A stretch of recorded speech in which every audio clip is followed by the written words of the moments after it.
Bonjour à tous, bienvenue à Marbella, dans le sud de l'Espagne, où on espérait avoir un petit peu plus chaud que ça, mais c'est pas grave, il fait déjà sec, on va se contenter de ça. On est ici pour le lancement d'une Eliminator. Alors, les vieux, encore plus vieux que moi, se souviennent de l'Eliminator 900 qui était sorti dans les années 80, avec un 4 cylindres qui était dérivé de la GPZ 900R, un 4 cylindres dans un custom, c'était assez original. Cette moto-là, à l'époque, elle visait une Yamaha VMAX. Aujourd'hui, Kawasaki relance cette lignée avec une Eliminator 500. Alors, c'est un peu moins teigneux que la moto d'origine, mais elle garde quand même déjà cette ligne très basse, très plate. On le voit ici avec un réservoir qui est assez large, qui écarte un petit peu les genoux, mais qui est assez stylé, qui fait 13 litres, qui permet donc, avec une consommation très raisonnable de 3,9 litres d'après le constructeur, d'effectuer des grandes balades de plus de 300 km sans problème. Donc je disais, une ligne très basse avec des petits rappels à l'Eliminator d'origine, avec un feu qui est plat, avec, vous le voyez, des formes qui sont assez tranchées, beaucoup plus que sur la Vulcan S650 qui plaît beaucoup chez Kawasaki. Ils ont voulu la démarquer, cette moto de la Vulcan qui a des formes plus rondelettes. Celle-ci, elle se veut vraiment l'héritière des muscle bikes des années 80. Grâce à ce modèle-là, Kawasaki intègre un segment qui est assez populaire en Europe, le segment des petits customs, qui est aujourd'hui dominé largement par la Honda Rebel 500, mais également par la Meteor 350. Alors c'est vrai que c'est des moteurs qui sont encore plus petits, mais ça suscite un intérêt. Le premier intérêt, c'est la hauteur de selle qui est limitée, vous voyez, c'est quasiment à mon genou, 735 mm pour le modèle d'origine en France. Il y a une version plus basse à 715, mais du coup ça sera un peu moins confortable, et on doit avouer que sur cette moto, lorsqu'on s'assoit dessus, eh bien, on est agréablement surpris par l'accueil qui est réservé. On le voit ici, on arrive à poser toutes ses fesses, et le rembourrage est assez satisfaisant. Il y a une version qui est plus haute, qui permettra aux plus grands comme moi d'ouvrir un peu l'angle des genoux. Vous le notez, ce n'est pas véritablement un custom américain, puisqu'on n'a pas les pieds en avant. On a une attitude qui est assez roadster en fait, puisque on voit les pieds sont d'aplomb par rapport aux fesses.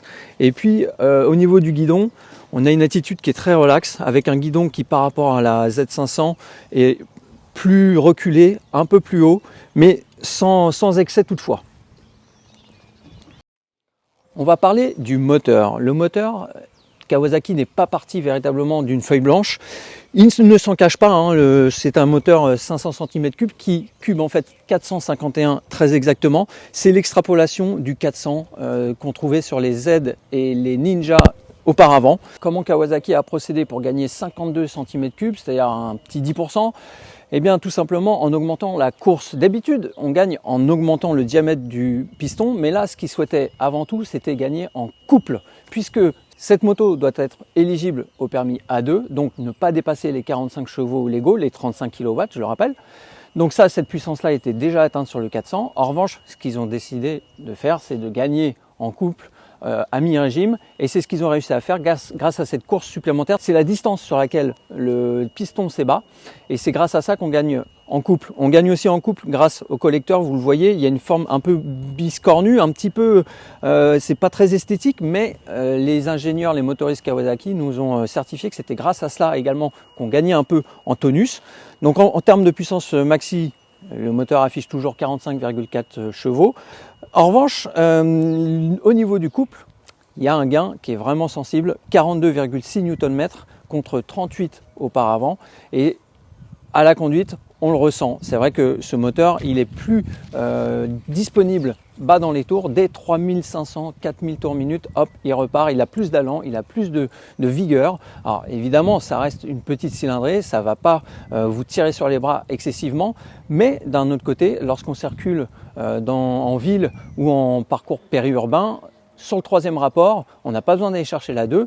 On ouvre les gaz en grand et on peut repartir comme ça. Sur petite route également, la souplesse du moteur fait qu'on peut tourner autour de 50-55 km/h sur le sixième rapport, si on est derrière un camion par exemple. Et on peut repartir sur le sixième, ça sera lent, mais cinquième, quatrième, repartir avec un peu plus de vivacité qu'auparavant. L'onctuosité de ce moteur aussi, elle se trouve au niveau de la boîte, puisque le sélecteur est véritablement très doux. L'embrayage assisté fait que la commande de gauche est très facile à serrer. Ensuite, lorsqu'on roule, honnêtement, cette boîte elle est tellement onctueuse qu'on peut se passer du levier gauche. Après, il faut un peu d'expérience avant de faire ça, et c'est un bon point sur cette moto. Ce qu'on note également au niveau des leviers, c'est qu'il n'y a pas de réglage. Alors, honnêtement, même les petites mains s'en accommoderont parfaitement. Les grandes mains comme les nôtres, on aurait pu aimer les mettre un peu plus à distance. Mais globalement, le réglage qui a été choisi par Kawasaki est le bon. Ensuite, le toucher au niveau du levier de frein est excellent. La puissance n'est pas démesurée. C'est un disque de 310 mm à l'avant avec un étrier à double piston flottant. De toute manière, cette moto, elle n'est pas faite pour attaquer. Les personnes qui souhaitent s'encanailler un peu peuvent sélectionner le Z500, voire la Ninja 500. Ici, on est dans un programme beaucoup plus cool et du coup, ce simple disque à l'avant satisfait pleinement. Idem à l'arrière avec un disque de 240 et deux pistons également qui permettent de bien asseoir la moto, de bien freiner lorsqu'on est en duo. Petite parenthèse pour le duo, il va falloir être courageuse ou courageux puisque le confort de cette selle est vraiment très limite. Il n'y a vraiment pas de rembourrage. Elle est très fine et puis mais on s'accroche à ce qu'on peut puisque cette lanière qui est purement réglementaire ne sert pas à grand chose. C'est vraiment pour du dépannage, pour aller se faire un ciné ou aller boire un café, mais pas pour faire de grands parcours. L'autre atout de cette moto, c'est son poids. Alors d'accord, elle est faite de bons gros aciers, il n'y a pas de magnésium, pas d'aluminium, il n'y a vraiment pas d'esbrouf à ce niveau-là. En revanche, tout plein fait, c'est une moto qui pèse 176 kg. Allez, 177 kg si vous sélectionnez la SE, on en parlera tout de suite après. 177 kg, ça reste quand même très léger par rapport à sa cible principale, la Rebelle, qui est 15 kg plus lourde. Ça se ressent clairement quand on monte dessus. Déjà, le poids est très bas, mais il est relativement léger, on l'a dit. Et donc, pour les évolutions à basse vitesse ou même moteur coupé, on s'en sort très bien. On s'en sort très bien aussi parce qu'on l'a vu, on touche des deux pieds de chaque côté lorsqu'on débute. On peut monter donc à califourchon dessus, la déplacer dans un parking, ça pose vraiment aucun souci. Pour débuter, c'est vraiment un très bon point. C'est une moto qui est relativement longue avec un empattement de 1,50 m et pourtant elle est agile. Alors déjà le train avant, eh bien, il est ouvert à 30 degrés, il y a une chasse de 121 mm, tout ça c'est des termes très techniques. Je pourrais vous parler aussi du pneu qui est de 130 devant, 150 derrière. En fait, au guidon, comment ça se traduit? Ça se traduit par une moto qui est neutre déjà. C'est un bon point parce que parfois les customs ont tendance à être un peu tombants, la direction est un peu tombante dans les virages. Et là, dès le premier carrefour, dès le premier rond-point, eh ben, on trouve ça très naturel. La moto, elle n'a pas de mauvais comportement. La direction est très simple, très facile à manier. Il y a un guidon qui est relativement large, donc qui facilite l'exercice. Et il y a un rayon de braquage qui est quand même assez raisonnable, puisqu'on peut tourner le guidon à 35 degrés d'un côté comme de l'autre. Et sur petite route, on arrive à faire demi-tour sans problème. Donc c'est une moto qui est urbaine, qui sera pratique à utiliser au quotidien. Autre point qu'on a bien aimé sur cette Eliminator, ce sont les suspensions. Les suspensions, quand on regarde sur le papier, il y a 90 mm de débattement à l'arrière, 120 à l'avant. Ça semble un peu léger comparé à certains roadsters ou voire au trail de même cylindrée. Finalement, lorsqu'on monte dessus déjà, il y a un accueil qui est assez bon. La moto s'enfonce légèrement sur ses suspensions. Et puis ensuite, on a pris une paire de dos d'âne, voire même dos de chameau carrément sur la route pour venir. Et finalement, les obstacles sont très bien absorbés. L'inconvénient, le revers de la médaille quelque part, c'est que sur route, lorsqu'on cherche à mettre un peu plus de rythme, fatalement, il commence à y avoir du mouvement. Mais encore une fois, c'est pas le programme, c'est pas ce qu'on lui demande a priori. Ce qu'on lui demande avant tout, c'est du confort, et du confort, il y en a. Les suspensions, elles ne sont pas réglables. À l'avant, pas du tout. À l'arrière, il y a des réglages décombinés. Là, on était sur le deuxième cran, mais il y a de quoi jouer. Pour une personne comme moi qui pèse 72 kg tout nu, mais 75-76 tout équipé, ce réglage est parfaitement adapté. La tenue de route, elle est irréprochable. Irréprochable pour un custom. Les pneus, ce sont des IRC. Des IRC, alors attendez, j'ai la référence parce que ce sont des grandes High Speed GS23R. C'est inconnu au bataillon. Pour l'instant, on n'a pas eu à s'en plaindre. On a eu une météo qui était favorable sur des routes qui étaient parfois un peu glissantes. On n'a pas eu d'amorce de glisse ou de peur. Après, sur des routes qui étaient un peu piégeuses, on a senti l'ABS qui intervenait, surtout à l'arrière, hein, parce qu'il est assez mordant, donc il faut faire attention. Mais globalement, ça a été une bonne surprise que ces pneus IRC, vraiment méconnus ici en France et en Europe, un peu plus en Asie du Sud-Est. Passons à l'instrumentation. Je vous propose de regarder ça. Là, comme le moteur, comme la partie cycle, ils ont fait quelque chose de très basique et c'est intelligent parce que ça va bien avec la moto. Vous le voyez, il y a une petite animation. Ensuite, il y a un compte tour qui est tout rond avec un bon nombre d'informations, notamment le compte tour. Alors le compte tour, il est assez généreux hein, parce qu'il montre une zone rouge à 11 000 tours, il s'affiche jusqu'à 14 000.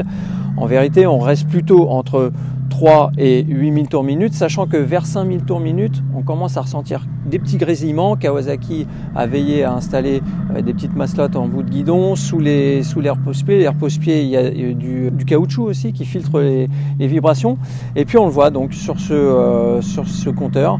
Donc le compte tour, l'horloge, la vitesse, le témoin de rapport engagé, c'est bien pour les débutants. Il y a l'odomètre, il y a des tripes A et tripes B, il y a aussi les consommations instantanées, consommation moyenne. On voit 4,1 litres au 100 pour cette moto. On est proche de la consommation annoncée. La jauge à essence et puis une autonomie mais qui fonctionne que quand le moteur tourne.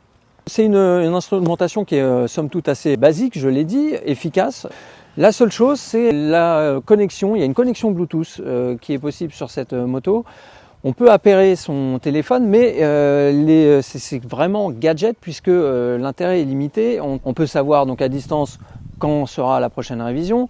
On peut aussi, si on le souhaite, enregistrer ses parcours et retrouver les données GPS point après point de ses périples. En revanche, il n'y a pas de guidage par GPS, il n'y a pas de navigateur intégré.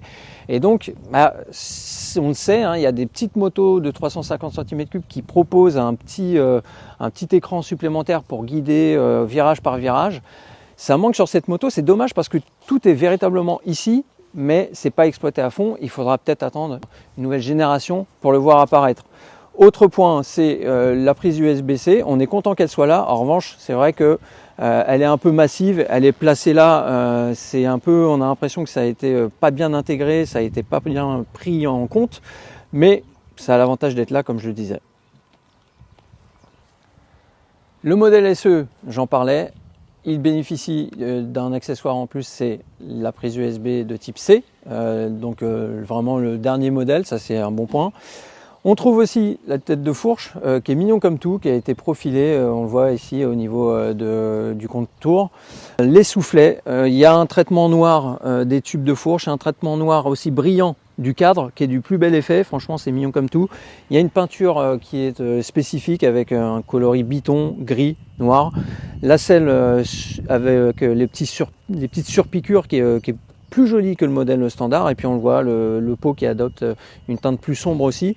Ça fait un ensemble qui est plus homogène, à 6 899 €, c'est-à-dire 400 € de plus que le modèle standard. On aurait tort de s'en priver. Un petit point aussi, 6 899 €, c'est 500 € de moins qu'une Honda Rebel Special Edition. Donc là, Kawasaki joue très placé, c'est très bien joué de leur part. Allez, petite critique constructive comme toujours chez Motonet, c'est pour l'instant le catalogue d'accessoires qui n'est pas très fourni. On sait qu'on trouve une selle basse, une selle haute, on trouve également un porte-paquet, on trouve des poignées passagers, mais on aurait aimé par exemple trouver un pot Haro. On sait que sur la Vulcan S, il y a un échappement qui permet de faire non pas plus de bruit, ça c'est stupide, mais de faire une plus jolie musique. Là, en version standard, on a un son de moteur qui est assez quelconque. On est sûr qu'avec un petit pot Haro, ça sera plus mélodieux. Autre petit point négatif, mais là Kawasaki nous a expliqué aussi qu'ils avaient beau essayer de le modifier, c'était pas toujours évident. Ce sont les coloris, puisqu'il y a un coloris noir pour la standard, un coloris noir et gris pour la SE. Nous, en tant que journalistes, surtout quand le soleil commence à sortir, on aime bien avoir des coloris plus pétants, plus sympas, mais finalement, en concession, ces coloris-là, ils restent dans la concession, c'est bien le problème. Donc, finalement, vous avez droit à un coloris noir. Après, libre à vous, pourquoi pas, étant donné le budget qui est très limité d'origine, libre à vous de vous faire une petite peinture perso, ça c'est tout à fait envisageable. Voilà ce qu'on pouvait dire au terme de cette journée d'essai au volant. Voilà ce qu'on pouvait dire au terme de cette journée au guidon de l'Eliminator 500. On vous donne rendez-vous sur la chaîne YouTube pour d'autres essais, évidemment sur motonet.com aussi. N'oubliez pas de nous rendre visite sur le site. A plus et bonne route!